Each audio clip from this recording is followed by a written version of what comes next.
confianza se acrecienta, levantando la antorcha liberal de la vida, justicia y la verdad, que hombres viles la ahogaron con leyes a su gusto y engaño popular. Hoy decimos basta, sus mentiras descubrimos, socialistas y mercantilistas manchados por corrupción. Devolución, todos juntos proclamamos, somos gente común y ordinaria, construyendo lo extraordinario.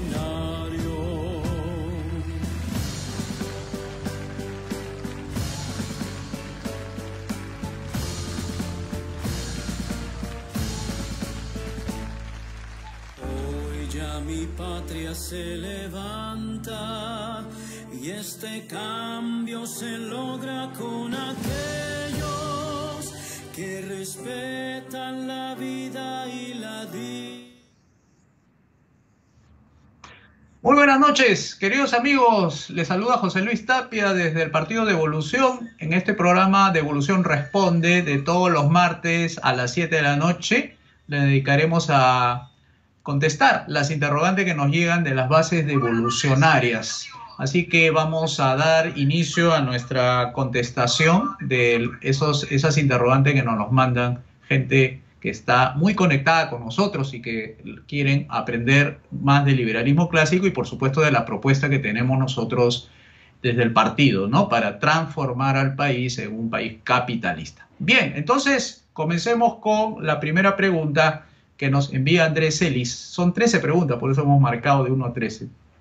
Él nos dice lo siguiente, dice: actualmente las principales ciudades del Perú crecen desorganizadamente debido al tráfico de terreno que se da en sus lados más alejados y al exceso de demanda de vivienda, exponiendo a las personas a vivir en lugares sin acceso a servicios básicos y sin contar con un título que certifique que es propietario de ese suelo.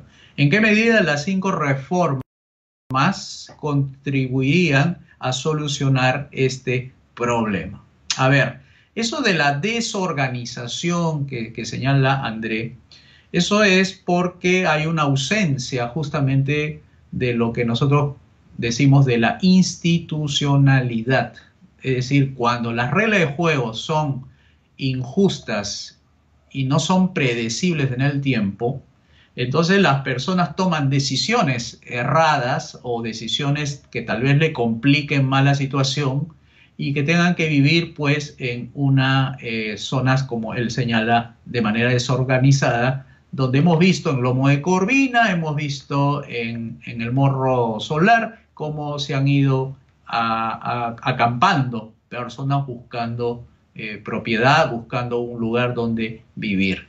Bueno, la ausencia justamente de estas reglas predecibles y además que no sean engorrosas, que ese es otro tema, que no sean engorrosas, que no sean costosas su cumplimiento, entonces va a facilitar las decisiones de inversión de los agentes económicos. Esto es una parte, no es toda la explicación. Lo que sucede es que la gente busca vivienda y lo hace de manera desorganizada porque el mercado, en lugar de estar ordenado por estas reglas justas y claras de un libre mercado, el estatismo lo que está haciendo es expulsar a las personas prácticamente a la calle porque no cuentan con los suficientes ingresos para poder atender una solicitud de pago de alquiler, por ejemplo. Eso no lo puede conseguir por la vía legal y se incorporan a unos mercados llamados informales de inmobiliarios. O sea, hay gente que organiza las invasiones. Es un mercado donde la gente paga sus 300 soles y hacen la invasión previa coordinación con los corredores de inmuebles. En este caso son personas que detectan, identifican un terreno donde no hay, digamos, o no esté urbanizado, y que cuando llegan ahí ponen sus esteras, ponen su bandera y se declaran como asentamiento humano. Ese es el primer paso, ¿no? Porque declararse como un asentamiento humano es uno de los requisitos.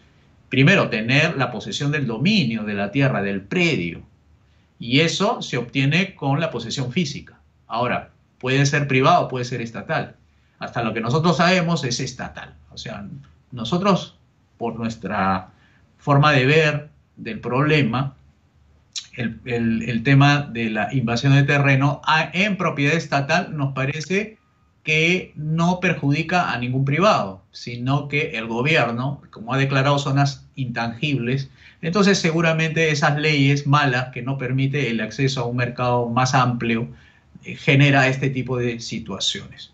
Digamos, no es lo deseable, ¿no? Como siempre decimos, no es que estemos de acuerdo que ese sea su manera de vivir y que eso es lo que le ofrecemos nosotros. No, nosotros ofrecemos son mercados abiertos y libres para que cualquier persona pueda ofrecer terrenos, pueda comprar, vender, pero también depende mucho de la economía familiar, porque si no está eso arreglado, vamos a tener siempre gente pobre buscando terrenos donde poder vivir. Entonces, las 5 reformas es un aspecto organizado de un proceso de transición donde pasamos del desorden, que es el socialismo. Recuerden que el socialismo es lo contrario a la derecha, o la izquierda es lo contrario a la derecha, porque la derecha es orden, el socialismo es desorden. El sistema socialista genera desorden, no se sabe quién es el bueno, quién es el malo, a veces se invierten los papeles, por ejemplo, poniéndolo del malo a los invasores cuando ellos son un efecto de una causa donde las leyes injustas han generado la pobreza. Justicia es derecha, injusticia es socialismo. Es injusto que estas personas estén pasando por estas situaciones. Y por último, libertad. En la izquierda es opresión, no permite a la gente que consiga sus recursos. En nosotros, los liberales, proponemos el orden, la justicia y la libertad como efecto para que las personas puedan conseguir sus proyectos de vida, ¿no? Entonces, eso es un poco la contribución que harían las 5 reformas, es poner orden, poner justicia y poner libertad para que todos los peruanos accedamos a mejores oportunidades de vida. Bien, vamos al segundo. Juan Parizaca nos dice: profesor, ¿qué son los tanques de pensamiento? ¿Cómo funcionan estas ONG y cómo afecta a nuestro país? A ver, tanques de pensamiento son algo así como pequeñas universidades. Son centros de pensamiento donde se generan ideas. Ideas que pueden tener diversas aplicaciones, una para políticas públicas, es decir, decisiones de Estado en materia de asuntos públicos. Otras tienen carácter formativo, es decir, para crear opinión pública, utilizando medios de comunicación, escuelas, crean corrientes de opinión. Y otras son activistas, o sea, generan movimientos activos en un tema en particular, ¿no? Entonces, hablemos, pues, por ejemplo, de instituciones activistas de derechos humanos, instituciones activistas que corresponden a la defensa de la propiedad privada. Esos son tanques en el sentido de depositorio de ideas y propuestas, y en algunos casos más sesgado a la acción que al pensamiento. Y en el caso de las ONGs son la denominación común y corriente, que puede entenderse también como que es una organización no gubernamental, pero que lamentablemente en estos momentos la mayoría de las ONG dependen de dineros de organizaciones internacionales que son fondos de los contribuyentes de otros países. Es decir, son agencias que le dan a las ONG peruanas dinero de contribuyentes de otros países, o sea, dineros públicos, y esa agencia corre con todos los financiamientos a las ONG, que son organismos no gubernamentales, pero si son de países y son de fondos públicos de otros países, ya no es no gubernamental, es paragubernamental. Es decir, es un híbrido porque es una organización nacional que recibe dinero de países cuyos contribuyentes pagan esos dineros. Entonces ya no es un dinero propiamente privado. Entonces esa organización deja de ser privada, pertenece a agendas de gobiernos extranjeros. ¿Y cómo afecta a nuestro país? Dependiendo de las ONGs. Las ONGs, por ejemplo, tienen diferentes temas que abordar, diferentes intereses. Entonces, puede afectar a un país dependiendo cuántos sean y qué promueven, ¿no? Muchas de estas ONGs que funcionan en nuestro país, muchas, digo muchas, en comparación a otras que no son del estilo, por ejemplo, derechos humanos, son muchas aquellas que se dedican a ese tema en cuestión de defensa de los derechos humanos, incluso afectando los derechos económicos. Se dice que es un derecho humano el agua, pero eso es una mercancía, pero le ponen a un nivel de derecho. Por ejemplo, las ONG se han especializado en eso. Y eso proviene de muchos años atrás.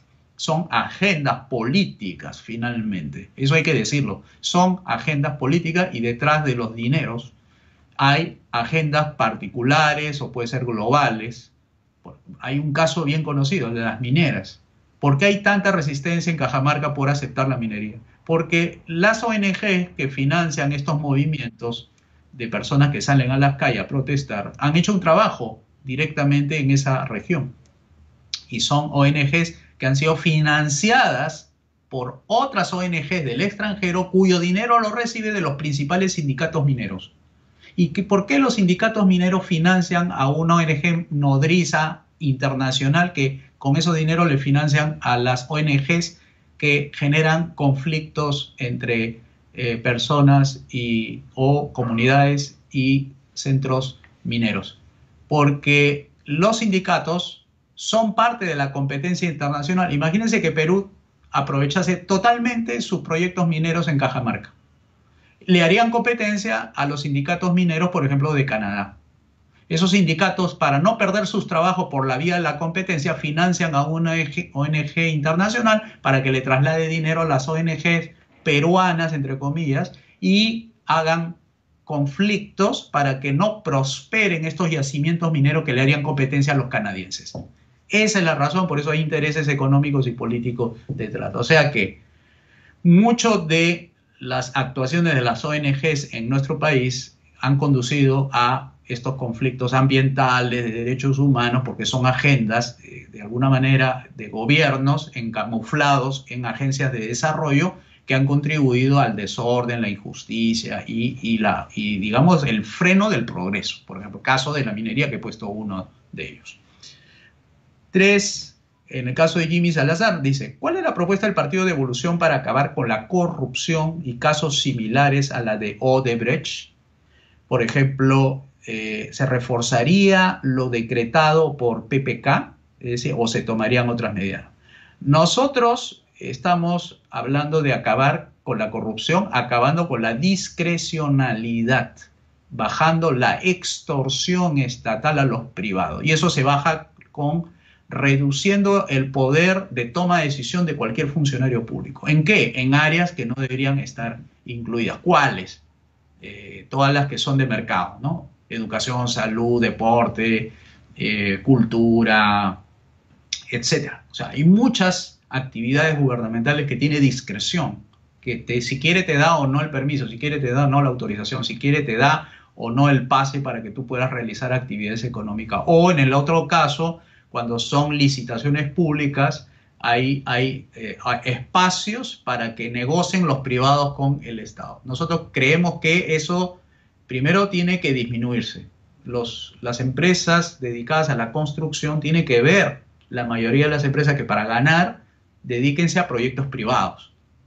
Cuando se trata de obras públicas como carreteras, caminos, etcétera, se minimiza la acción estatal ahí porque se va más a lo que es imprescindible, como decir que el impuesto es lo único que puede financiar estos proyectos, y lo que puede ser rentable desde el punto de vista privado, sin abdicar, sin dejar de construir lo necesario por el Estado. Por ejemplo, una carretera que une Tumbes con Tacna, esa carretera dorsal, es algo importantísimo para el gobierno, pero tú no puedes hacer de eso un negocio con los privados, por ejemplo. Para eso están pagando impuestos a la gente. Pagan para 3 cosas.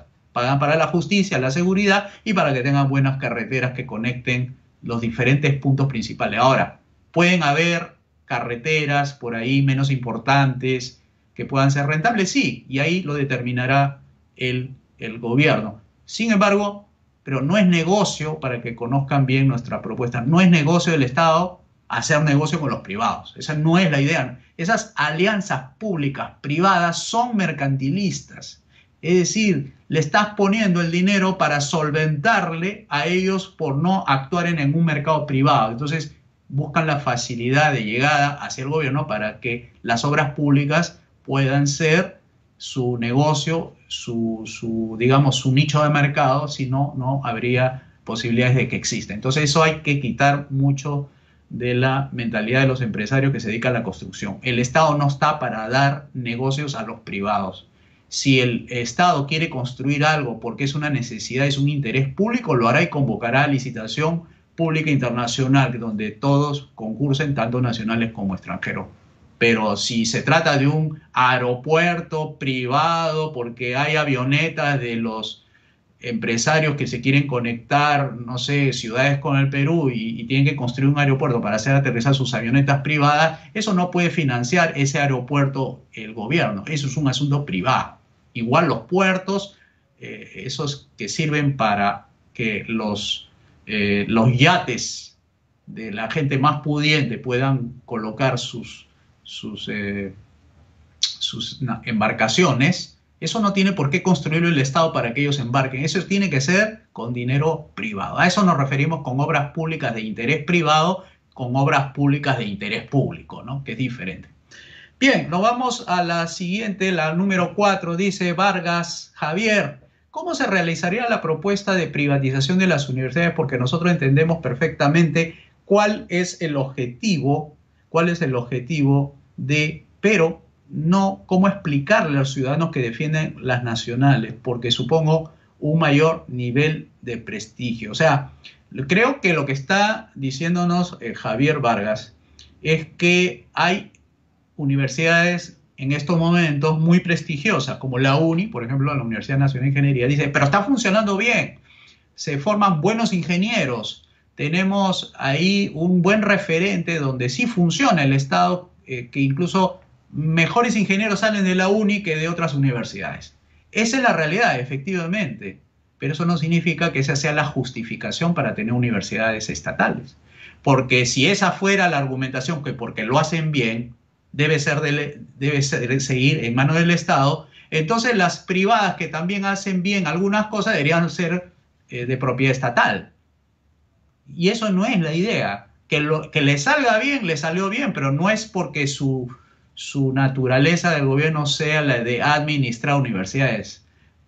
Recuerden bien, el gobierno es una entidad política. Y si ahora le sale bien, es por cierta autonomía que está tomando la universidad en la gestión de su universidad. Estamos hablando de autonomía, fíjense, que es casi lo mismo como decir los privados. Los privados tienen autonomía para tomar sus decisiones. Ahora, yo quisiera verla a la UNI competir con sus propios recursos sin necesidad que el Estado le esté financiando. Eso sería lo justo, porque sería como poner a la UNI en mejor posición de lo que tiene ahora. Si ahorita la UNI es lo que es y es buena en comparación al resto de ingeniería, yo creo que la mayor competencia va a generar mejores ingenieros. Y entonces estamos sacrificando a nuestros ingenieros con el actual nivel de conocimiento. Ahora, con un privado gestionado por sus naturales dueños, quienes son los profesores, nosotros proponemos eso, que sean transferidos al sector privado y sean prácticamente los dueños, los profesores, los decanos, los alumnos que son también usuarios del servicio y reciban acciones por eso. Entonces ahí tendremos una UNI potenciada a la quinta o cuarta potencia y diremos la UNI ya no es lo que es, sino es mejor de lo que está haciendo ahora. Entonces eso es lo que puede hacer el sector privado, mejorar lo que ya existe y no como ahora está limitado por lo que existe en manos del gobierno. En la pregunta 5, Eduardo Acuña nos hace la siguiente reflexión. Dice, ESALUD está totalmente financiado al 100% por los aportes de las empresas. Eso sí, porque es el 9%. Tanto como privadas como entidades del Estado. Dice, no recibe ningún aporte directo, o sea, no es un subsidio directo. Habría que chequear, depende, puede ser que haya, pero no es el principal ingreso. Podríamos decir que funciona como un privado. Sí, es una entidad paraestatal, todavía no es completamente estatal. Dicho esto, en la idea de privatización popular, que es lo que nosotros hacemos en la propuesta, dentro de los nuevos propietarios estarían los empresarios, incluidos con los médicos y administrativos. Yo pienso que sí, porque en el directorio actual de salud están los representantes de los gremios empresariales. Está un representante de Confiep, si no me equivoco, o 2 o 3, pero están representados los empresarios, quienes son los que han aportado. Por mí que también tengan acceso a esta transferencia. Finalmente son personas, ¿no? Hay personas que tienen empresa, hay personas que no tienen empresa. No porque tienes empresa no vas a recibir acciones. Es como decir, si Petroperú es una empresa que la vamos a privatizar como una empresa nacional donde todos los peruanos tengamos acciones, todos los peruanos, algunos, no todos, tendrán empresas. A que reciban sus acciones, una persona que ya tiene una empresa no tiene que ser discriminada porque ya tiene una empresa. O sea, no es solamente entregar para las empresas nacionales, esta de tipo Petroperú, limitada a solamente aquellas personas que no tienen empresas. Por un tema de igualdad de la ley, ¿no? La norma tiene que ser igual para todas.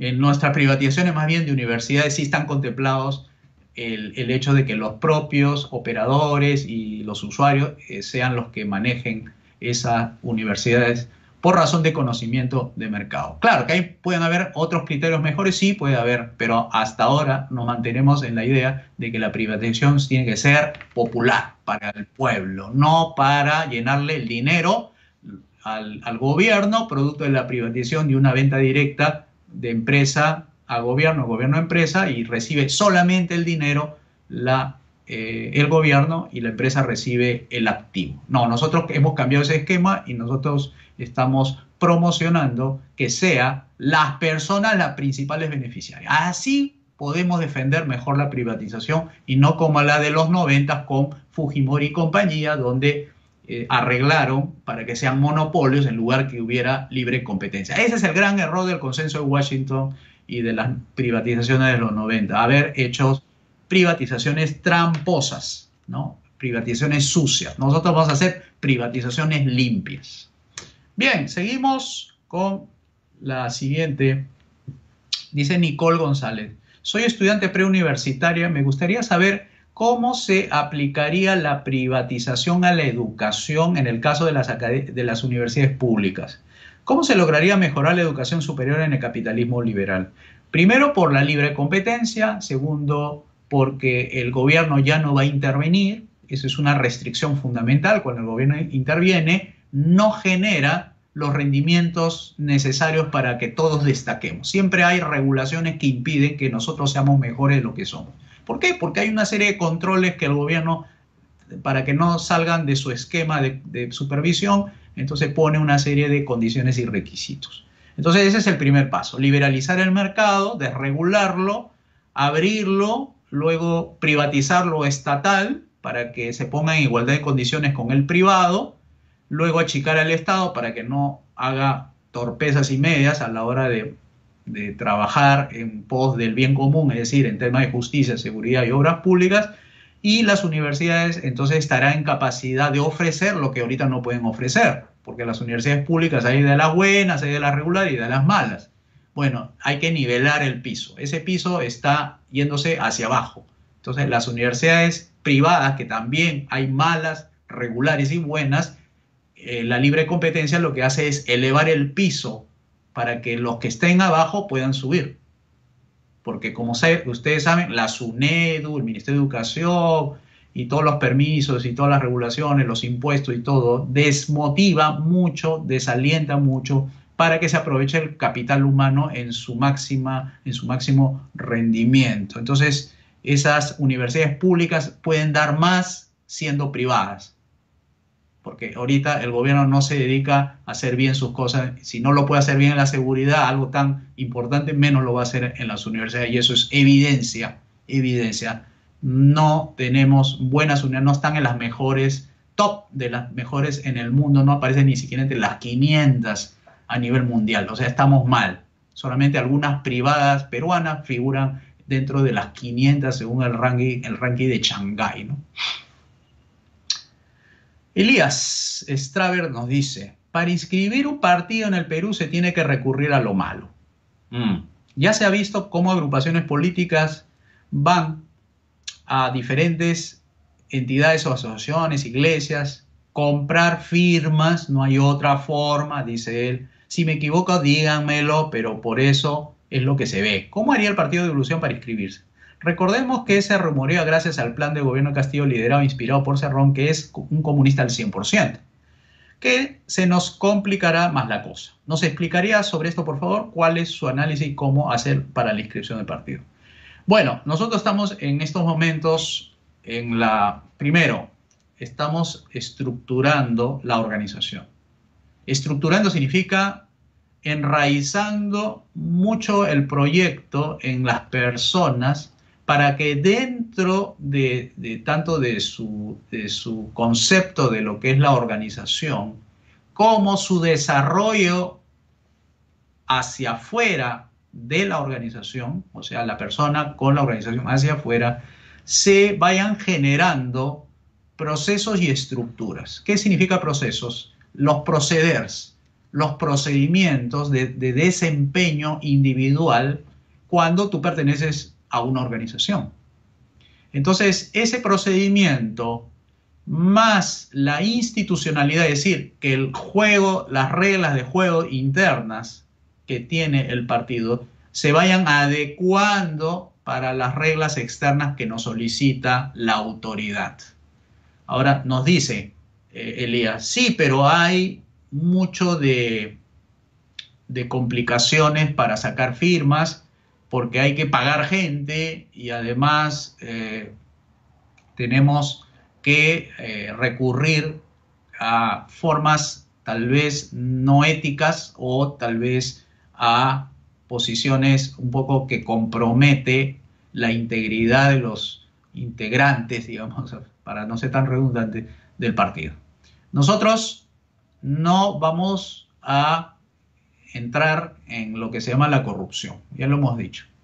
Y nosotros no vamos a pagar, no vamos a generar algún tipo de actitudes que vaya contra la ley, porque nos haríamos justamente nos haríamos un problema internamente, ¿no? Porque si para entrar al sistema vamos a tener que pagar, nosotros no vamos a quedar de brazos cruzados, nosotros vamos en una actividad de derogación de las leyes electorales. O sea, queremos que las leyes electorales, que son leyes malas, se deroguen. ¿Cuál? La ley, la 26859, creo que es la ley de organizaciones políticas, que piden una serie de requisitos que tienen que estar con 30.000 firmas, 65 comités, 24 en las regiones, que hay una supervisión estricta, que si tiene el letrero o no el comité, que tienen que tener 50, que el padrón, que tiene que tener una ficha, que los comités deben haber un libro de actas notariado, es decir, y encima lo financia el gobierno. Bueno, eso vamos a hacer para que se derogue. Esa es la idea, derogar, no quedarnos con los brazos cruzados tratando de aceptar las reglas de juego que en algunos casos son perversiones de la ley, ¿no? Que en lugar de generar entrada de nuevas agrupaciones políticas que busquen ampliar la oferta electoral, sean pocas y esas pocas sean los que quedan y esos pocos que ofrecen no sea la de la elección popular que desean la mayoría de mucha gente que ahorita vota con disgusto. Y eso es el caso que tú pones, Elías, el caso de Castillo. O sea, nuestra esperanza es primero seguir en el proceso de recaudo de firmas, pero sin quedarnos de brazos cruzados pidiendo que esa ley o las leyes electorales se eliminen, se deroguen y dejen entrar a partidos como de derecha, como de izquierda, para competir en igualdad de condiciones, ¿no? Porque lo que han hecho los partidos actuales es cerrarle la puerta a los partidos nuevos. con sus leyes de partido, de financiamiento, de supervisión, que la cuota de género, que 50% hombres, 50% de mujeres, que los discapacitados. O sea, ellos lo que han hecho es ponerle a los que ya están fuera, ponerle todas las barreras como para que no cumplan. Y eso son leyes injustas. Así que no nos vamos a quedar de brazos cruzados, vamos a buscar esa solución. Mientras tanto, seguiremos, pero no caeremos en el juego de la trampa de la mafia que seguramente se instalan en algunos organismos electorales para pedirnos plata si quieren o no acelerar el trámite. Muchas gracias por tu pregunta. Siguiente, estamos en la 8 y dice así. Gerson nos dice lo siguiente: ¿cuál es su opinión acerca de lo que está pasando en Colombia actualmente y cómo esa reforma tributaria generó un caos social en ese país? Bueno, hasta lo que tengo de información, primeramente hay una reforma tributaria que era el aumento de impuestos, entre ellas de las ventas, si no me equivoco. Pero hay que también adicionar que el actual gobierno es una derecha, ¿ya? Es una derecha mala, es decir, él es como decir, el representante del centro democrático de Uribe, ¿no? El señor Duque, que no hizo reformas, que no hizo ninguna transformación económica, política, y está en piloto automático. Entonces, como el sistema pide muchos recursos y dado que no tiene el dinero y no quiere seguramente endeudarse más, entonces ha recurrido a obtener 6.000 millones de dólares adicionales a su presupuesto. Y esto significa aumentar el precio de las cosas. Y como saben ustedes, se combinan muchos factores: el disgusto por el gobierno más un aumento de los precios de muchos productos de primera necesidad, ¿no? Y mucha gente pues está descontenta con el gobierno. Creo que hay una confluencia de muchos factores que añaden a esto, que incluso lo comparan con lo que ha sucedido en Chile. O sea, ha esperado también la izquierda tener un argumento para acentuar estas contradicciones que ellos a veces agudizan con su comportamiento un tanto agresivo para generar caos y violencia, ¿no? Y eso es lo que busca la izquierda. Yo creo que la derecha mala se la ha buscado, no ha hecho la reforma y por eso decimos mala, en el sentido que no busca la transformación económica de un país, no busca el cambio, busca el piloto automático, busca la mejor forma de terminar. Y creo que Iván Duque ha tenido ese problema y es un gobernante que ha retrocedido, ¿no? Porque ya retiró el proyecto de ley o la reforma tributaria. O sea, eso ha sido un retroceso, ha sido una pérdida en política y eso es signo de debilidad del gobierno. Bueno, ya cuando los actores políticos que son oposición vean un gobierno débil, van a seguir golpeándolo más. O sea que esto no va a parar en Colombia, esto va a seguir para adelante. Edwin Joel Lozano nos dice: mi pregunta es la siguiente sobre el análisis del tercer retiro del 10% del fondo privado acá en Chile, motivos de pandemia y desempleo, ya que el sector de la izquierda inició este proyecto apoyado por otros partidos supuestos de derecha, ¿no? Y que se opuso al gobierno. Bueno, la ley ya fue aprobada y la gente, la mayoría, está haciendo sus retiros. Nosotros estamos con la propuesta de la reforma de pensiones en el sentido de abrir el mercado. Yo creo que ese sistema, si bien era novedoso y es mucho mejor, digamos, en eso sí hay que ser justos, es mucho mejor a lo que había antes.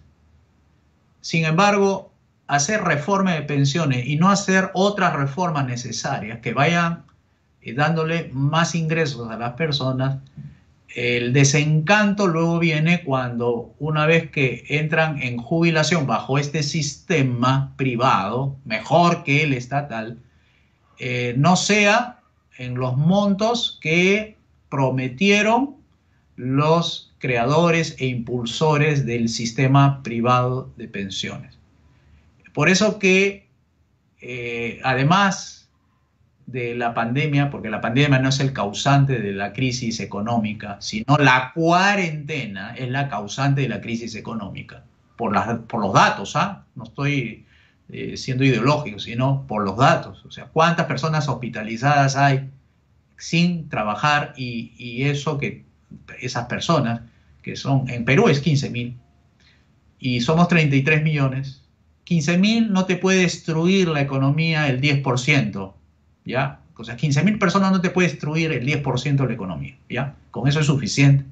Entonces, es la cuarentena, entonces ha roto muchas cadenas de pagos, muchas mallas productivas, han desarticulado los mercados que estaban funcionando con estas cuarentenas irracionales de a todos meterlos a su casa y que no salgan, cuando el orden debía haber sido de tipo sanitario. Bueno, ahí tienes un caso en el cual pierde la gente empleo, tiene deudas privadas con los bancos y los bancos quieren cobrarse con sus hipotecas o porque tienen deudas porque compraron autos o porque tienen algún tipo de otras que pueden ser de consumo, que han pagado con su tarjeta de crédito cuando han perdido el empleo para ir de alguna manera sobreviviendo hasta que encuentre empleo. Bueno, la SFP la han visto como un bolsón donde coger.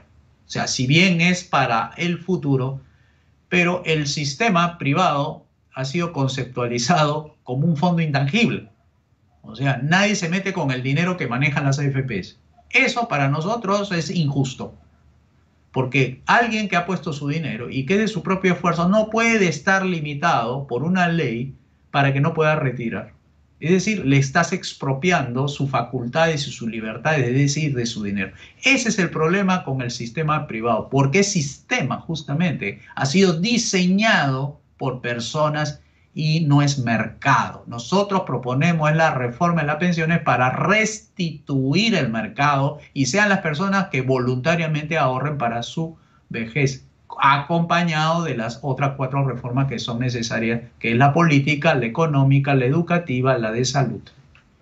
Esa manera es la que nosotros proponemos, no reformas aisladas de las pensiones que no conducen a nada.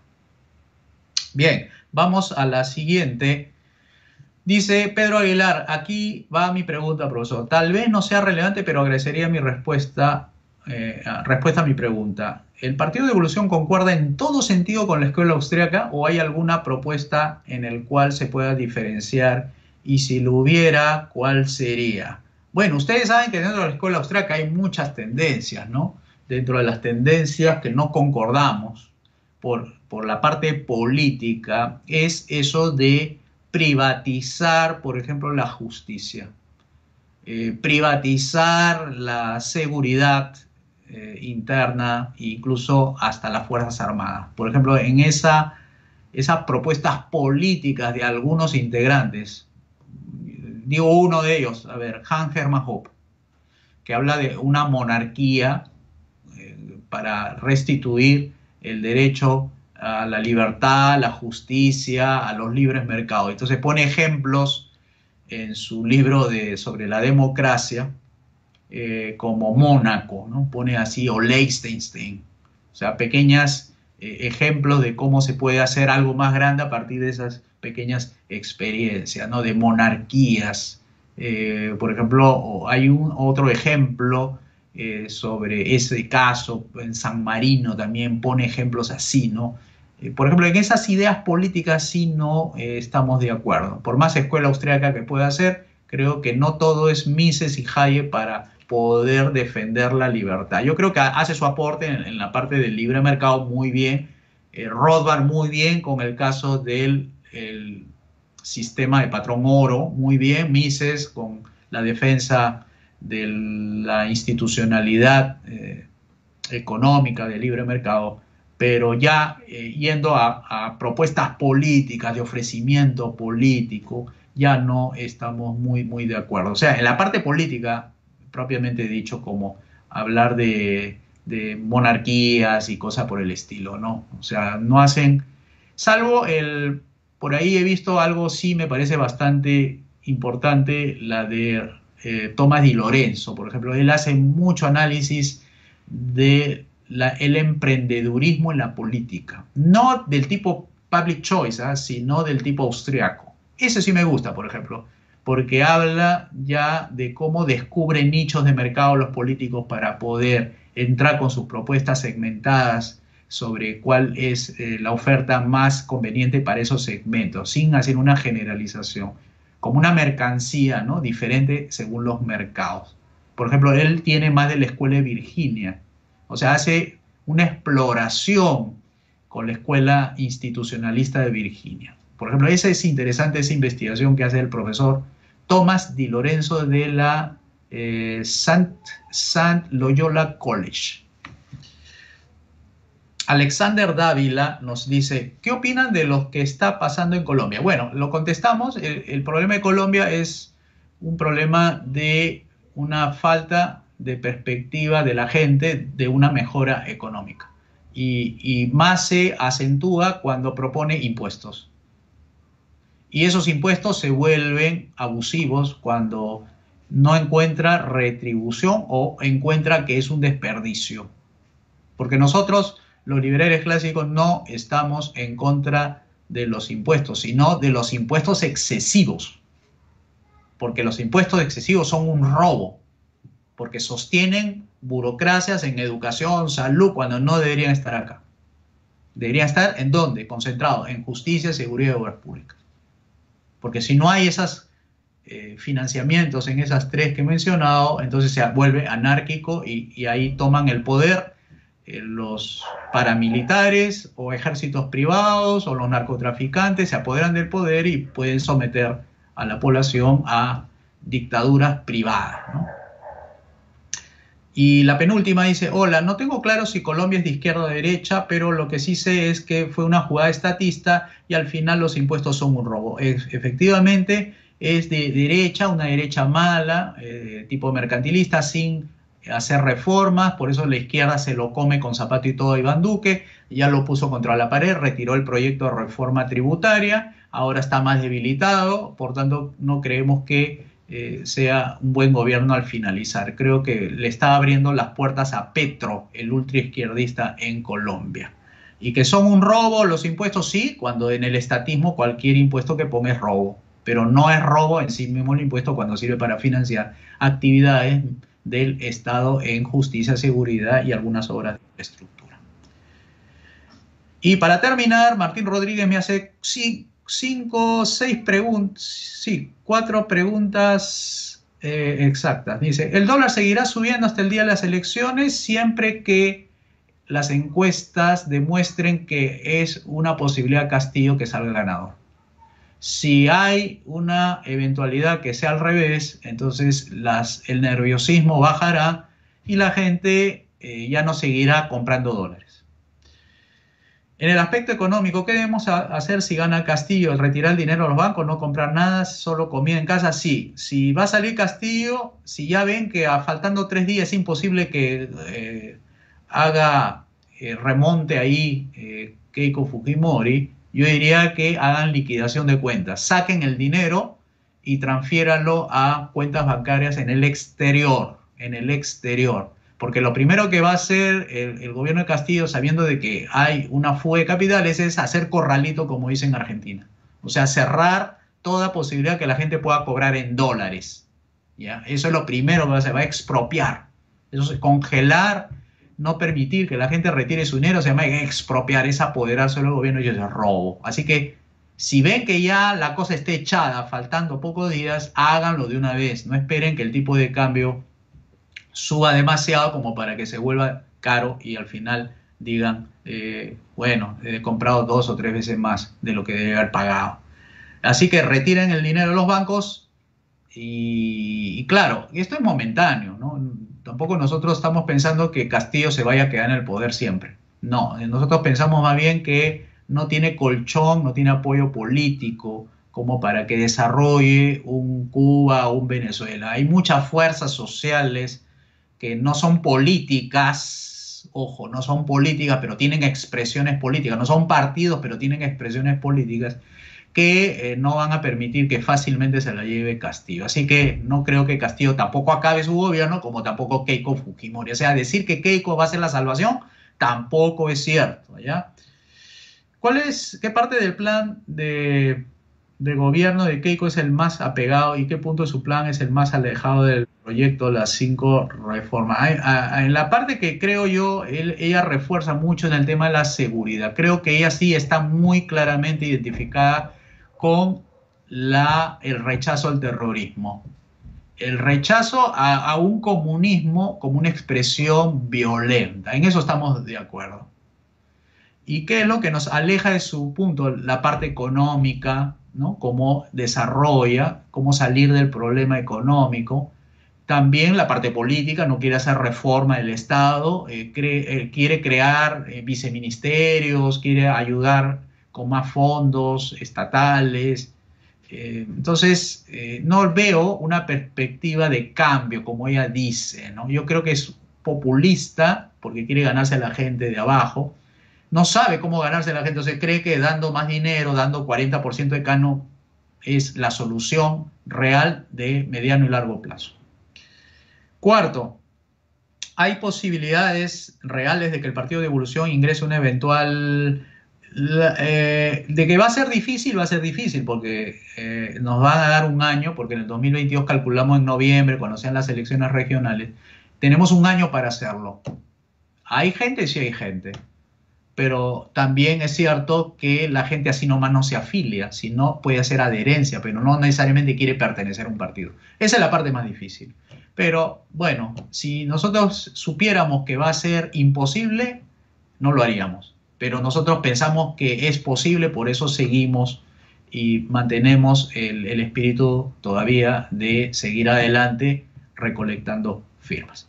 Bien, queridos amigos, eso es todo lo que hasta en este momento he podido recolectar sus preguntas. No he podido verlo de Facebook porque esto ya me lo habían adelantado las bases de evolucionarias y cuando haya tiempo de poder recoger lo que ustedes escriben, entonces haremos esa lectura de las preguntas de ustedes. Pero de todas maneras, si han dejado sus preguntas, las voy a recolectar, ya sería para el día martes a las 7 de la noche aquí en Revolución Responde en el canal del Partido de Evolución vía Facebook Live. Muchísimas gracias y hasta luego. Nos vemos pronto.